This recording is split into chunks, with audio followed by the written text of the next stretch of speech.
Ciao a tutti e bentornati sul canale del vostro amichevole chimico di quartiere. Vi devo delle spiegazioni per quel che riguarda il video, anzi i due video che ho fatto sulla cosiddetta pasta senza fuoco. Ho commesso due errori.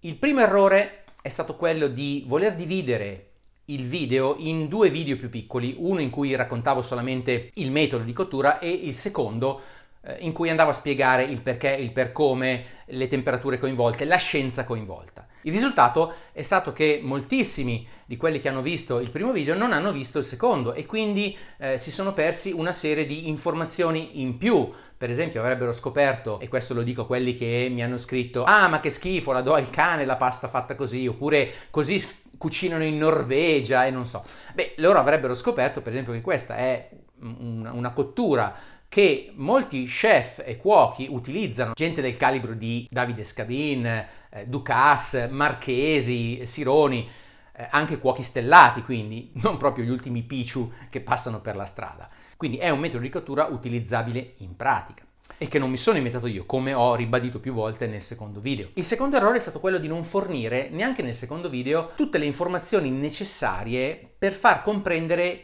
in quali condizioni questo tipo di cottura può avvenire. Allora, da tutto il ragionamento che vi ho fatto, se non avete visto il video vi consiglio di andare a vederlo, cliccate qui e andate a vedervelo. Il punto chiave è quello del raffreddamento, ma avrei dovuto dirlo esplicitamente. Questi chef e anche altri utilizzano questo metodo o alcune piccole variazioni, ma che si basano sempre sullo stesso principio. Per esempio, qualcuno aspetta che l'acqua torni a bollore prima di chiuderla con un coperchio ermetico e spegnere il gas. Il punto cruciale, e mi spiace non averlo messo in evidenza esplicitamente, è ovviamente la velocità di raffreddamento dell'acqua. È ovvio che se l'acqua si raffredda troppo velocemente, allora non c'è speranza di poter utilizzare questo metodo e l'acqua si può raffreddare molto velocemente per una miriade di motivi. Per esempio, se non tenete la pentola sempre chiusa, non dovete ogni tanto, come magari a qualcuno di voi è venuta voglia, aprire il coperchio e per mescolare la pasta. Dovete sempre lasciarla chiusa e il coperchio ovviamente deve essere ermetico, non deve permettere il passaggio e la fuoriuscita del vapore.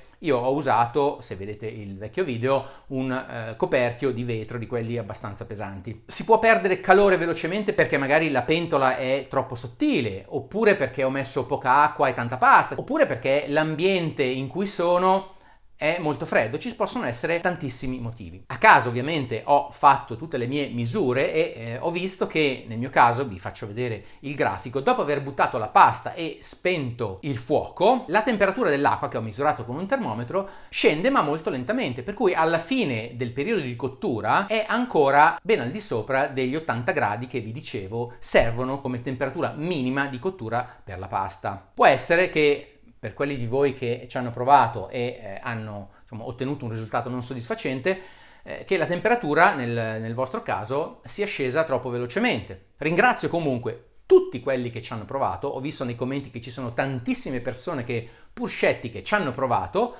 e mi hanno scritto nei commenti che con loro stupore la cosa funziona. In realtà la cosa non mi stupisce perché, come vi dicevo, teoricamente è una cosa assolutamente possibile. A coloro che hanno provato e che hanno dovuto buttare via la pasta e magari darla al cane, mi dispiace, come vi dicevo avrei dovuto essere più preciso. Il punto del mio video però era un altro, era quello di farsi delle domande, di abituarci a non dare niente per scontato e chiedersi sempre il perché delle cose. Quindi magari qualcuno di voi a cui non è venuta potrà così provare magari con un termometro e capire, facendo delle misure, il perché non gli è venuta. Un altro problema che qualcuno ha riscontrato è quello che la pasta si può attaccare. Come vi dicevo, questo dipende unicamente dalla qualità della pasta. Ci sono delle paste, magari anche artigianali, che però non hanno una grandissima qualità, rilasciano tantissimo amido inizialmente, per cui c'è bisogno di mescolare nelle fasi iniziali della cottura, perché altrimenti l'amilosio che esce dall'amido dei granuli della pasta rischia di incollare. In questo caso magari può essere sufficiente aspettare che l'acqua torni a ebollizione e continuare a mescolare. L'amilosio ha questo effetto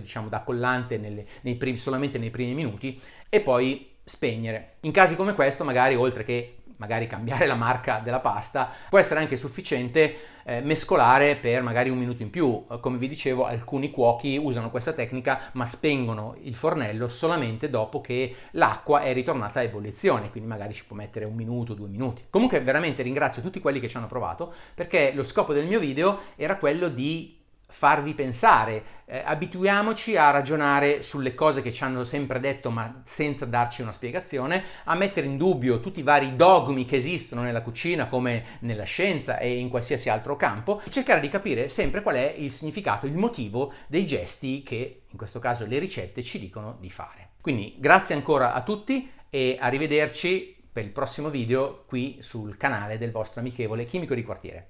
Ciao!